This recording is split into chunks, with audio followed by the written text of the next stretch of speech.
అసలు రాహుల్ గాంధీకి ఏమైందో తెలియట్లేదు. ఆయన ఎవరైనా మానసిక నిపుణుడికి చూపెట్టడం బెటర్. అంతర్జాతీయ మానసిక నిపుణులు కాకుండా భారత మానసిక నిపుణులకు చూపించాలి. ఎందుకంటే ఆయన తాజాగా చెప్పింది. ఒక చిన్న బాలికంట తనతో చెప్పిందంటే తను డాక్టర్ కావాలంటే ఈ దేశంలో సాధ్యం కాదు. ప్రభుత్వాలు అబద్ధాలు చెప్తున్నాయి అని చెప్పిందంట.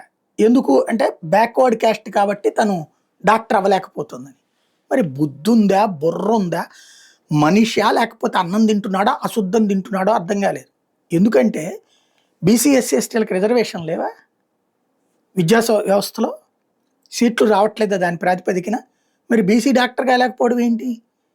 ఇంకా ఓసీలు ఈ రిజర్వేషన్ల వలన మేమేమో 100కి 99 మార్కులు తెచ్చుకున్నా రావట్లేదు, వాళ్ళకేమో 45, 50కి వస్తున్నాయి అంటూ వాళ్ళు నిందించుకున్నటువంటి సందర్భాలు ఉన్నాయి. కానీ అసలు బీసీలు డాక్టర్లు కాలేరు అంటే మరి ఇంతకాలం పాటు ఈ స్వతంత్ర భారతాన్ని పరిపాలించింది తమ పార్టీనే కదా. ఇంతకాలం పాటు లేని వాళ్ళు ఏమైనా కొత్తగా ఎవడన్నా చట్టాలు మార్చాడా, రిజర్వేషన్లు మార్చాడా? ఏం మాట్లాడుతున్నాడు ఏంటో కూడా అర్థం కాకుండా ఏది పడితే అది మాట్లాడుతున్నాడు ఆయన.